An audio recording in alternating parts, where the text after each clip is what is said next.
4장 23절에서 5장 5절까지의 말씀입니다. 구약 성경 716페이지에 있습니다. 구약 성경 716페이지에 있는 에스라 4장 23절에서 5장 5절까지의 말씀입니다. 말씀 찾으시는 동안 잠깐 광고 말씀드리겠습니다. 우리 지난 주간 우리 특별 새벽기도회와 오순절 성령 대망회가 은혜롭게 잘 마쳤습니다.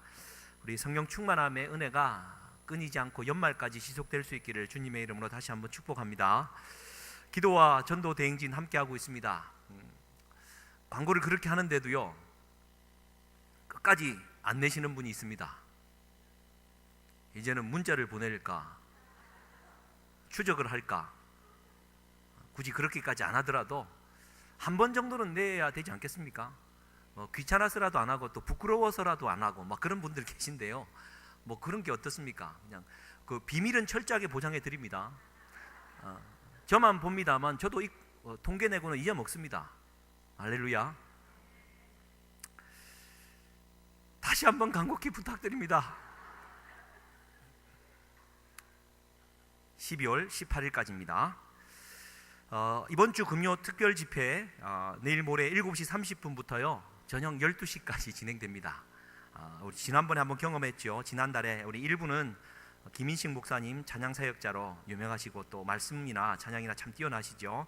2부는 저스틴 김 목사님과 함께 또 찬양하고 예배하고 또 안수하는 그런 시간을 좀 가졌으면 좋겠습니다. 오순절 성령 임재의 역사는 계속됩니다. 가정 식구들과 함께 참여하시기를 부탁드립니다. 내일 아침 일꾼 성경 공부는 그 새벽 예배 이후에 6시에 교회 앞마당에서 출발하도록 하겠습니다. 신청하신 분들은 꼭 참석하시고요. 가서 또 좋은 시간 보내고 올 수 있기를 바랍니다. 가을대회 운동회 이후에 마을별 상품 준비가 잘 되어 있습니다. 혹 어떤 마을에서는 전달하는 과정에 좀 오해가 발생하기도 하고 그리고 전달이 잘 안 될 경우도 있습니다. 어떻습니까? 못 받으신 분들을 위해서 조금의 여유분을 더 교회에서 준비를 했으니까요. 오셔서 받아가셔서 골고루 가져갈 수 있으면 좋겠습니다. 할렐루야. 못 받으신 분들은 아멘 안 하시는 것 같습니다만 반드시 나눠드리니까요. 함께 받으시고 또 조화로운 또 연말 우리가 보냈으면 좋겠습니다. 에스라 4장 23절부터 5장 5절까지의 말씀 우리 한 절씩 교독하시겠습니다. 아닥사스다 왕의 조서 초본이 르훔과 서기관 심세와 그의 동료 앞에서 낭독되매 그들이 예루살렘으로 급히 가서 유다 사람들을 보고 권력으로 억제하여 그 공사를 그치게 하니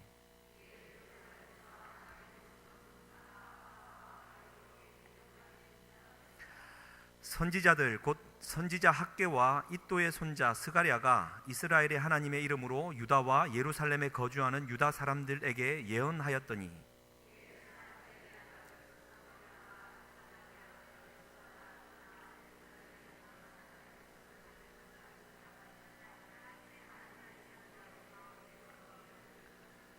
그때에 유브라데강 건너편 총독 다뜨네와 스달보스네와 그들의 동관들이 다 나아와 그들에게 이르되 누가 너희에게 명령하여 이 성전을 건축하고 이 성곽을 마치게 하였느냐 하기로 함께 읽겠습니다. 하나님이 유다 장로들을 돌보셨으므로 그들이 능히 공사를 막지 못하고 이 일을 다리오에게 아뢰고 그 답장이 오기를 기다렸더라. 아멘. 이 말씀을 의지해서 지금 일어나 다시 시작하라, 지금 일어나 다시 시작하라 라는 제목으로 하나님 은혜 나누겠습니다.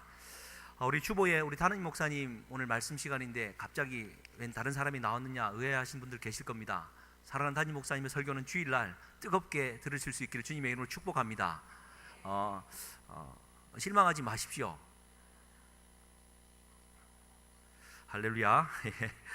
네, 다시 일어나, 지금 일어나 다시 시작하라 라는 제목입니다. 그 에스라서는요, 원래 출발이 바사왕 고레스 원년입니다. 이사야서에도 잘 나오는 대로요, 내가 택한 나의 백성 고레스라고 말을 하는데 바사왕 곧 페르시아 왕 그 원년이 기원전 538년입니다. 연도가 분명합니다. 그때 하나님께서 고레스 왕을 택하셨고 약 70여 년 전에 포로로 끌려왔던 유다의 백성들을 다시 예루살렘으로 돌려보내는 칙령을 내립니다.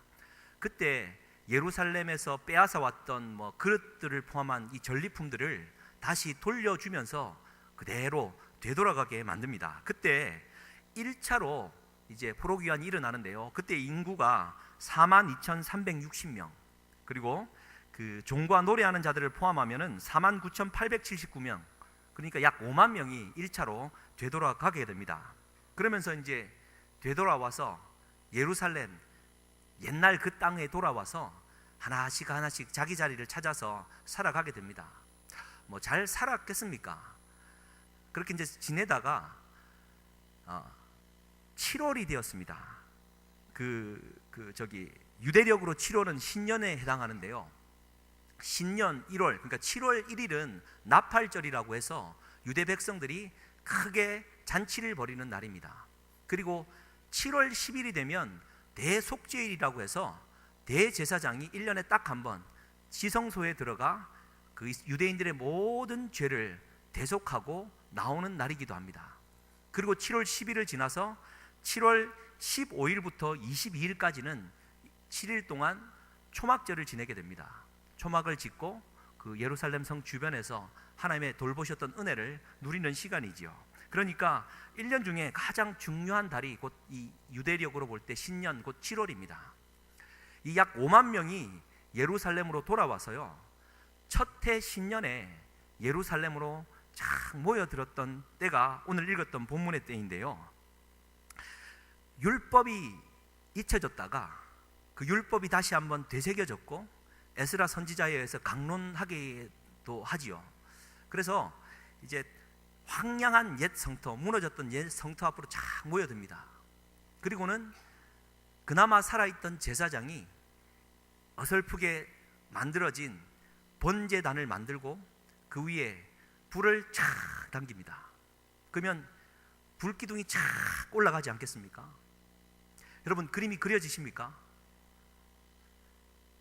황량하고 무너진 옛 성터에 그냥 들짐승이나 좀 있을까요? 흑백 영화처럼 흩어진 그 죽어있는 황량한 터에 붉은 불기둥이 쫙 올라갑니다. 을신년스러운 느낌도 들겠죠. 그렇게 몸과 마음이 추웠던 그들에게 따뜻한 불기둥이 따사롭게 전해집니다.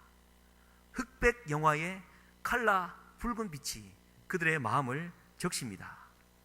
그러니까 이스라엘 백성들이 처음으로 되돌아와서 했던 것이 번제를 올리는 것이고, 그들은 영적 공동체임을 자각하면서 영적 공동체 회복을 위해 신경을 썼다라는 것입니다.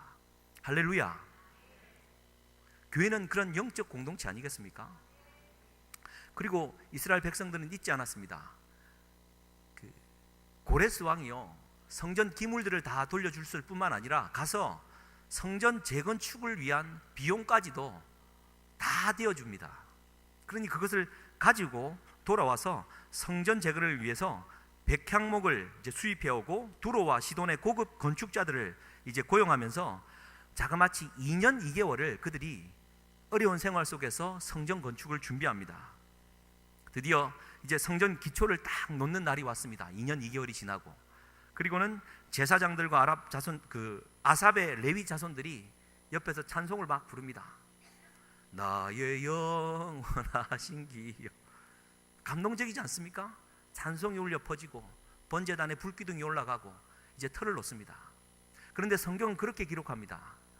옛날 솔로몬 성전 시대에, 오늘 이제 새벽에 우리가 솔로몬 왕 성전이 세워지는 모습을 지금 보고 있는데요, 야긴과 보에스의 그 18m나 되는 높은 기둥 위에서 그 위용을 자랑하며 가슴 속에 묻고 있던 어린 시절에 그들이 포로로 끌려갔다가 이제 노년이 되어 예루살렘 성으로 돌아와서 하나님의 성전에서 불기둥 번제단이 올라가는 모습을 보니까 감격했을 뿐만 아니라 성경은 그렇게 번역합니다. 대성통곡했더라. 그 마음 이해되십니까? 제가 캘리포니아에 있을 때 저희 3세대는 저희 고려 대학교 선배되는 분이 계십니다. 대학 교수신데요. 고향이 황해도시인데 미국에서 정착해 사시면서 본인이 그래도 두고 온 엄마 한번 보려고 15년을 준비해서 재작년에 북한을 한번 들어갔다 오셨습니다. 하여튼 참 그렇습니다. 그래갖고 들어갔다 왔는데 어머니는 간지 5년 전에 소천하셨고, 그나마 일가 친척들 고모 자식들인가 이렇게 몇 명 남아서 만나보고 있고, 가지고 간 돈 다 털어주고 막 그렇게 왔다면서 그렇게 돌아오는 모습을 보게 됩니다. 와서는요 항상 그 가슴이 아립니다. 막 눈물 짓고요. 이제 아시다시피 그렇게 한번 갔다 오면 북한에서도 가만두질 않습니다. 막 주목하니까 스트레스가 되어가지고 사람 안 만나려고 하고 어떤 그런 과정을 좀 지켜보면서 많이 안타까웠는데요. 마찬가지 아니겠습니까? 어릴 적에 끌려갈 때 내가 다시 예루살렘에 한번 돌아올 수나 있을까 희망을 버리고 갔다가 정말 하나님의 은혜로 이제 노년의 끝에 성전 앞으로 돌아와서 예배 드리는 모습을 보니까 대성 통곡을 하지 않았겠습니까? 할렐루야. 그러면서 이제 예배가 아름답게 올라갔습니다. 2년 2개월을 준비했습니다. 모든 게 준비되었고 이제는 성전 건축만 시작하면 되는 단계였습니다. 그런데 그것도 만만치 않거든요. 왜냐하면 그들이 예루살렘으로 다시 돌아왔지만 그냥 빈터에 온 것은 아닙니다. 옛날에 살던 자기 집에 누가 살았겠습니까? 듣보잡, 듣도 보도 못한 잡것들이 살고 있는 건 아닙니까? 그러니까 이건 내 집인데, 혹은 내 집이 없어졌을 수도 있고, 그렇다고 내 집이라고 문서라도 갖고 있었 사람도 있었겠죠. 우리가 추측해 볼 수 있겠습니다. 내 집이라고 해봐야 소용없는 그때에, 아무것도 없는 그때에, 뿐만 아니라 예루살렘 성전을 짓는다라는 것 자체가 새로운 나라를 만든다는 것이니까 기존에 있던 기득권 세력들은 가만히 있었겠습니까? 막 모함을 하고, 그래서 악랄한 방법으로 여러 가지 윗사람에게 뇌물을 주고, 성전을 만약에 짓게 되면 조공이나 관세나 통행세는 바치지 않고 왕에게 손해가 갈 것이다, 이런 모함을 하면서 결국 성전 재건이 중단되고 맙니다. 첫 삽을 뜨고 성전 재건이 중단된 채 고레스 왕 원년 538년부터요, 이게 참 성경에서 중요한데 다리오 왕 제2년, 이건 정확한 연도입니다. 기원전 520년까지 성전 건축은 멈춰 있게 됩니다. 그래서 약 18년 동안 첫 삽 뜨고 대성 통곡하며 감격했던 그 순간이 잠깐 지나고 18년 동안 성전 건축은 멈춰 있었습니다. 누구 때문에요? 듣보잡 때문에라고 답을 하신. 그렇습니다. 기존의 기득권들이, 이방인들이, 혹은 기존에 이제 그 이방 세력들과 함께 덕을 보고 살고 있던 자기 동족들이 굴러 들어온 자기 동족들을 박해하고 핍박하기 시작했던 거죠. 그렇습니다. 우리는 항상 이런 영적 싸움에서 승리해야 될 줄 믿습니다. 외부의 적과의 싸움에서 우리가 지어서는 안 될 것입니다. 모든 게 외부의 적으로부터 시작되죠. 이런 얘기가 있습니다. 우리 교회 건축 맞은편에 우리 뭐가 들어옵니까? 절이 들어오지 않습니까? 네, 절이 들어옵니다. 이제 의아해하시는 분이 있는데 절이 들어옵니다. 그러나 외부의 적과의 싸움에서 우리가 져서야 되겠습니까? 우리는 이길 수밖에 없습니다. 왜냐하면요, 이런 얘기가 있습니다. 한 스님이 나미아미타불 관세음보살 막 이렇게 자꾸 연부를 하고 계시다가 맞은편에 교회가 들어왔어요. 그 교회가 들리니까 옆에서 교회 소리는 할렐루야 할렐루야 소리가 들리니까 우리 스님께서 더 크게 연부를 하십니다. 나미아미타불 관세음보살. 목탁 소리가 들리니까 교회에서 더 크게 찬양합니다. 할렐루야 할렐루야. 그러다 싸움이 붙었습니다. 나미아미타불 관세음보살 할렐루야 하다가 결국 스님이 어떻게 한 줄 아시죠? 관세음보살 관세음보살 관세음보살 관세음보살 할렐루야. 예. 갑자기 제가 준비해서 올라와서 긴장을 해서 잘 못했습니다. 갑자기 해내야 되는데 할렐루야. 우리가 이깁니다. 할렐루야가 이깁니다. 이건 농담입니다. 그냥 여기 보십시오. 그러니까 성전을 건축할 때 외부의 세력 때문에 성전 건축을 하지 못하였다는 것이 표면적인 이유였습니다. 그런데요, 더 가슴을 아프고 우리의 심령을 쪼개는 말은 하나님의 진단은 그게 아니었다라는 것입니다. 다리오 왕 제2년, 그러니까 성전 건축이 중단되고 18년이 흐른 기원전 520년에 학개 선지자와 스가랴 선지자에게 하나님이 임하셨고 그에게 이런 말씀을 합니다. 학개서 1장 1절과 2절 말씀인데요, 한번 띄워주시면 한번 같이 한번 읽겠습니다. 제가 읽어드리겠습니다. 다리오 왕 제2년 여섯째 달 곧 그 달 초하루에 여호와의 말씀이 선지자 학개로 말미암아 스알디엘의 아들 유다 총독 스룹바벨과 여호사닥의 아들 대제사장 여호수아에게 임하시니라. 만군의 여호와, 2절은 같이 한번 읽겠습니다. 시작. 만군의 여호와가 이같이 말하여 이르노라. 이 백성이 말하기를 여호와의 전을 건축할 시기가 이르지 아니하였다 하느니라. 아멘. 보십시오. 학개 선지자가 하나님의 음성을 듣고 진단한 것은 외부 세력의 방해나 음모 때문에 성전 재건이 막혔으니까 백성들의 마음 안에는 아직 하나님의 때가 이르지 아니했다. 아직 방해 세력이 있으니까 하나님의 때가 이르지 아니했다 말하며 핑계대며 세월만 보내고 있었기 때문이라고 진단하고 있는 겁니다. 18년 전으로 되돌아가 보면 그들이 대성통곡하며 감격과 은혜의 눈물을 흘리면서 모든 백향목 재료들을 갖다 놓고 이제 첫삽을 떠서 짓기만 하면 되는데 18년이 지난 지금은 그 백향목은 어디에 가 있습니까? 누군진 모르지만 팔아먹었겠죠. 확실한 겁니다. 하나님의 성전을 짓고자 하나님 앞에 바쳤던 것을 세월이 흐르고 이거 가능하겠나 싶은 거니까 그냥 돌려 이용해 먹은 거죠. 다 없어지고 아무것도 없으니까 그들은 그냥 하루하루 살아가면서 그냥 기쁨도 없이 그냥 살아가고 있었던 겁니다. 그래서 그 학개서 1장 9절 말씀에 하나님이 이렇게 또 진단을 합니다. 내 집은 뒷부분입니다. 황폐하였으나 너희는 각각 자기의 집을 짓기 위해 빨랐음이라. 그러니까 성전 짓고자 그렇게 감격스러웠던 감격은 오간데 없고요, 아무것도 없으니까 내 집이나 짓고 살지라는 마음으로 그냥 살아왔던 겁니다. 누가복음에 예수님의 비유가 잘 나오죠. 14장. 큰 잔치를 배설합니다. 사람들을 초청합니다. 그때 사람들이 핑계합니다. 첫 번째 사람은 내가 밭을 샀는데 아무래도 밭에 나가봐야 되겠다. 무슨 얘기입니까? 자꾸 소유하려고 든다라는 겁니다. 내가 자산 쌓아가는 기쁨이 솔솔치 않다라는 겁니다. 내가 좀 나가서 일하지 않으면 다른 사람이 채가는데 내가 가서 일해야지. 어디 지금 잔치집에나 가서 즐길 때가 아니다 핑계하고 있는 겁니다.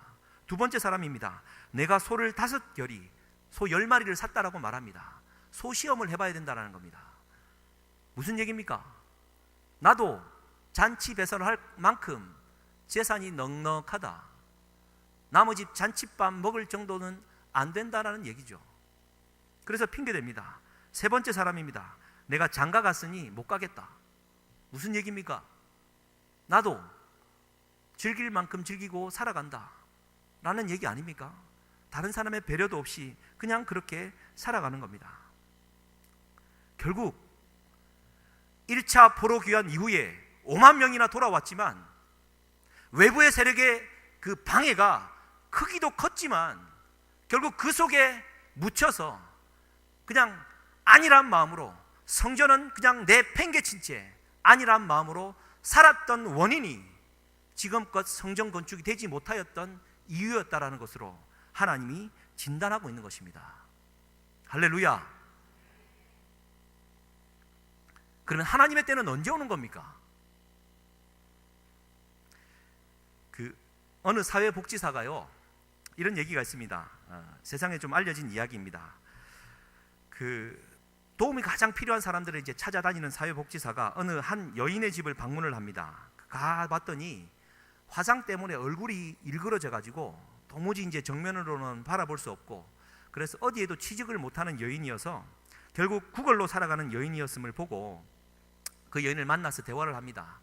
어릴 적에 폭력을 일삼는, 그래서 자녀들과 엄마를 그렇게 구박하고 때리던 아버지를 피해서 가출을 했던 여인이었고, 도피 생활 중에 또 보호시설에 들어가 있다가 시각장애인 남편을 만나서 나름 행복한 삶을 살긴 했지만, 또 시각장애인 남편이 또 시름시름 앓다가 세상을 뜨고 맙니다.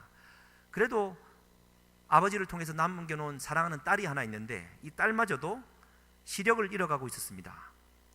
이 애절한 얘기를 들으니까 이 사회복지사가 참 너무 가슴이 아팠고 어떻게 도와줄지를 몰라서, 그래 제가 어떻게 도와줄까요? 라고 말을 하려는 찰나에 그 아주머니가 장롱에서 이만한 한 꾸러미를 꺼냈다고 합니다. 이제 꺼내보니까 100원짜리 동전이 가득했답니다. 사회복지사가 꺼내서 세보니까 1006개, 1006개. 얼마입니까? 할렐루야. 만원권을 다루시는 분에게 동전이야 의미가 있겠습니까? 1006개는 6개는 106,600원입니다 하면서 그녀에게 말했답니다. 자기가 구걸하는 인생이었지만 혼자 약속했답니다. 비록 구걸하는 생활이지만 내게 1,000원짜리가 들어오면 생활비로 쓰고 500원짜리가 들어오면 시력을 잃어가는 딸의 수술비로 저축하고 100원짜리가 들어오면 나보다 못한 어려운 노인분들을 위해 쓰기로 했다고. 뭔가를 도움을 주기 위해서 왔던 사회복지사에게 11,006개의 100원짜리 동전을 오히려 내밀었던 그 여인의 이야기를 한 복지사의 진술을 통하여서 오늘날 우리에게 알려지고 있습니다. 사랑하는 성도님들, 겹겹이 쌓이고 하루하루 살아가기도 힘든 생활이지만 나의 일용할 양식을 위해서 더 풍족하고 편안한 생활을 위하여 발버둥 치려고 노력하지 않는다 할지라도 하나님의 때, 하나님 나는 언제 이 가난에서 벗어납니까? 이 굴곡진 인생 언제나 한번 펴볼 수 있겠습니까? 기도하지만 하나님의 때를 기다리는 게 하나님의 때가 아니라 이미 그 어려움 중에서 내가 남을 더 돕기로 작정했던 그 순간부터 하나님의 때는 작동하는 것임을 우리가 잊지 말아야 할 것입니다. 할렐루야.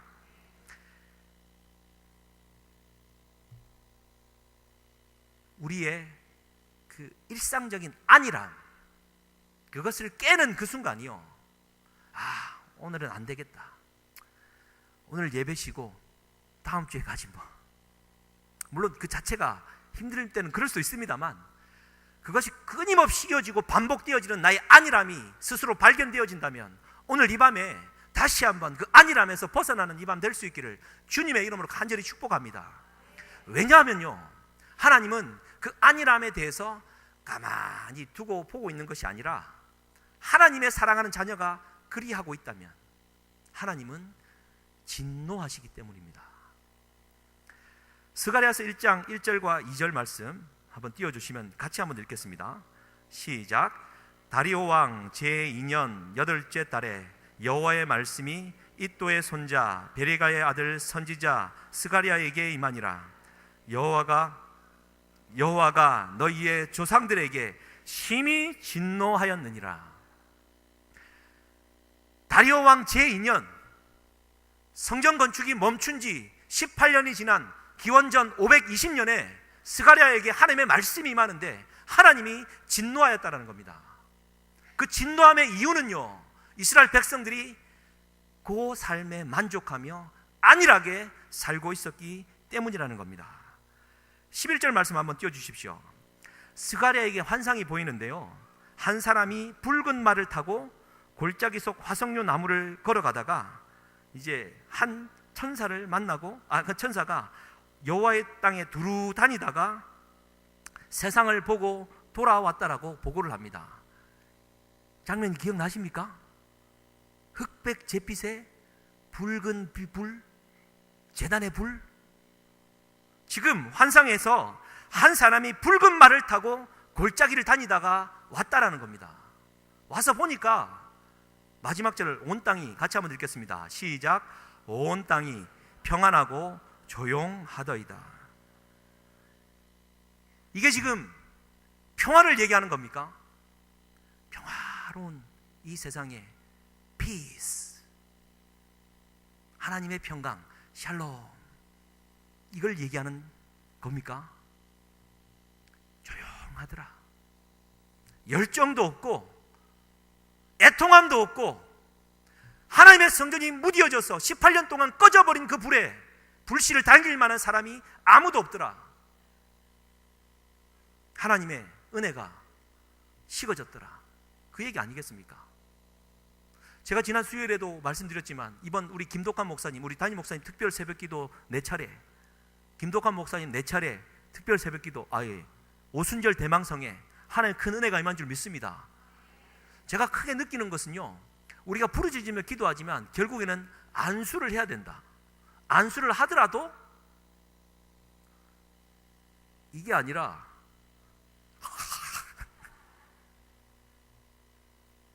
여기 많이 넘어지고 해가지고 저도 마음이 싹 철렁했는데요. 보십시오. 제가 그 안수하는 모습을 보면서 그게 은혜가 됐던 이유는, 우리의 신앙생활도요, 안일하게 젖어 있고 차분하게 기도하는 것도 너무 중요하고 그 속에서 젖어들어서 하나님의 임재를 경험하는 것도 너무 중요하지만 때로는요, 막 흔들어 제껴야 되는 거는, 막 안수도 막 시게 하니까 막 정신을 못 차릴 정도로 잠자던 우리를 깨우는 것 아니겠습니까? 왜 안수를 저렇게 하나? 왜? 시험 들지 않기를 바랍니다. 왜 저 발을 구르며 뛰나? 옛날 사람처럼 촌스럽게. 그게 제 마음이었습니다만 이번에 그 모습을 보면서요, 그래, 잠자고 있던 식어졌던 성령의 불을 우리가 뜨겁게 달구는 것은 안일함을 깨고 일어나는 하나님의 흔드는 역사 아닌가 믿습니다. 우리 교회도 흔들어 일어나는 역사가 있기를 주님의 이름으로 간절히 축복합니다. 왜냐하면 하나님이 진노하시니까요. 15절 말씀에 이렇게 나옵니다. 한번 띄워주십시오. 안일한 여러 나라들 때문에 심히 진노하나니. peace, 이게 아니라 안일하게 살아가는 나라들 때문에 하나님은 진노한다라는 얘기 아니겠습니까? 개구리가 우유에서 헤엄치고 놀다가 불을 서서히 데우면 거기에서 익어 죽는 것처럼 우리가 유대인인지 이방인인지, 내가 해운대 매일 순복음 교회인지, 저 앞에 있는 사찰의 그식인지 아무런 정체성도 없이 장로교회 교인인지 순복음 교인인지도 모르고, 할렐루야, 우리 교회는 이거 흔드는 교회, 잠자던 신앙이 흔들어지는 교회. 아직도 부족한 제가 이렇게 설교해서 죄송합니다. 저도 많이 흔들려야 되는 사람입니다만 우리가 함께 하나님의 안일함, 그 진노함에서 우리가 벗어날 수 있기를 주님의 이름으로 간절히 축복합니다. 그런데 학개서 1장 8절에 의하면요, 하나님이 참 재미난 표현을 쓰십니다. 학개서 1장 8절입니다. 한번 찾아주시고요, 제가 한번 읽어드리겠습니다. 너희는, 다시 한번 읽겠습니다. 시작. 너희는 산에 올라가서 나무를 가져다가 성전을 건축하라. 그리하면 내가 그것으로 말미암아 기뻐하고 또 영광을 얻으리라. 여호와가 말하였느니라. 아멘. 성전을 건축하라고 말씀하시면서요, 다시 돈 모아서 저기 레바논 가서 백향목 가져다가 만들라 말씀하지 않습니다. 지금 당장 내 뒷산에 올라가서 나무를 캐다가 성전을 지으라 말씀합니다. 잘 아시는 대로 이스라엘 백성들 주변, 중동 지방의 주변에는요, 레바논까지 가지 않는다면 나무는 시띠나무, 곧 조각목입니다. 자라면서 뒤틀려 자라는 나무입니다. 이 건축 재료로는 도저히 어울리지 않는 나무들인데 그것을 쓰겠다 말씀합니다. 하나님이 하시겠다라는 뜻이죠. 조각목과 같이 뒤틀린 인생도 하나님이 쓰신다면 하나님의 성전으로 거듭날 수 있다. 그러니까 외부 세력에 핑계대지 말고 지금 네가 쥐고 있고 네 주변에 있는 것을 가지고 하나님의 전을 일으켜 세우라는 하나님의 명령이라는 것, 우리가 잘 기억했으면 좋겠습니다. 할렐루야. 하나님 앞에 조각목 같은 인생, 보잘것없는 나무지만 하나님 보시기에 동전 1006개, 10만 600원, 아무것도 아닌 것 같지만 이미 내가 하나님을 위하여서 내 안일한 생활을 벗어버리고 주님을 위하여 내 생명과 삶과 내 물질을 드리고자 마음을 먹고 있는 그것이 하나님이 기뻐하시는 일임을 우리가 기억했으면 좋겠습니다. 할렐루야. 그래서 정리하면 그렇습니다. 학개서 2장 3절 4절 그리고 9절 말씀입니다. 이것도 한번 찾아주십시오. 중요한 내용이니까 학개서 2장 3절 4절 9절 말씀 같이 한번 읽겠습니다. 시작. 너희 가운데에 남아있는 자 중에서 이 성전의 이전 영광을 본 자가 누구냐? 이제 이것이 너희에게 어떻게 보이느냐? 이것이 너희 눈에 보잘것없지 아니하냐? 그러나 여호와가 이르노라. 스룹바벨아 스스로 굳세게 할지어다. 여호사닥의 아들 대제사장 여호수아야 스스로 굳세게 할지어다. 여호와의 말이니라. 이 땅 모든 백성아 스스로 굳세게 하여 일할지어다. 내가 너희와 함께하노라. 만군의 여호와의 말이니라. 9절입니다. 이 성전의 나중 영광이 이전 영광보다 크리라. 만군의 여호와의 말이니라. 내가 이곳에 평강을 주리라. 만군의 여호와의 말이니라. 할렐루야. 이것이 우리 하나님의 본심입니다. 하나님의 때가 언제입니까? 하나님은 우리 교회에 어떤 때에 부흥을 허락하시고 우리의 삶을 다시 한번 일으켜 세우시겠습니까? 그것은 스스로 굳세게 하여 내게 주어진 일을 최선을 다하여 살고자 결심하는 그 순간임을 잊지 말았으면 좋겠습니다. 말씀을 마무리하면서 이 얘기를 한번 하고 마치겠습니다. 여러분, 퍼스트 펭귄이라는 단어가 있습니다. 퍼스트 펭귄, 첫 번째 펭귄이라는 말입니다. 이 말은 남극에 가면 펭귄들이 많지 않습니까? 이제 펭귄들이 이렇게 막 뒤뚱뒤뚱 거리다가 점점 이제 빙산 쪽으로 쭉 가서 이제 빙산으로 간답니다. 그러면 한번 장면을 보셨으리라 생각합니다. 펭귄들이 이렇게 막 뒤뚱뒤뚱 하면서 다 절벽으로 다 모여듭니다. 그런데 희한하게도 아무도 물에 떨어지지 않습니다. 왜냐하면 물에 들어가면 바다 표범, 물개, 짐승들이 기다리고 있거든요. 그래서 이제 다들 뒤뚱뒤뚱 하다가 이렇게 있다가 밀려서 떨어졌는지 자진해서 떨어지는지 알 수는 없지만 자연의 섭리입니다. 한 펭귄이 과감히 뛰어듭니다. 그러면 그 펭귄이 뛰어드는 그것을 보고 다른 펭귄들이 와르르 다 물에 뛰어내린답니다. 그래서 그 처음으로 밀려서 떨어졌든지 발을 헛디뎠든지 용감하게 뛰어내렸든지 가장 먼저 목숨을 걸고 바다에 뛰어들었던 펭귄을 가리켜 퍼스트 펭귄이라 부릅니다. 사랑하는 성도님들, 우리 교회에 퍼스트 펭귄들이 되시지 않으시겠습니까? 아멘이 적습니다. 괜찮습니다. 졸릴 때 뭔 말을 하다가 들어오겠습니까? 단 하나 기억하십시오. 지금 내가 안일하게 잠들어 있는 한 내 신앙은 30년 이후에도 똑같습니다. 그러나 하나님이 진노하고 계시다라는 것 잊지 마시고 그동안의 신앙생활에 안일함에 젖어 있었다면요, 다시 한번 그 신앙을 깨내고 퍼스트 펭귄처럼 망망대해에 천적들이 기다리고 있지만 과감하게 뛰어들 수 있는 우리 모두가 되었으면 좋겠습니다. 그래서 우리 교회가 이 시대를 선도하고 하나님이 기뻐하시는 교회가 되었으면 좋겠습니다.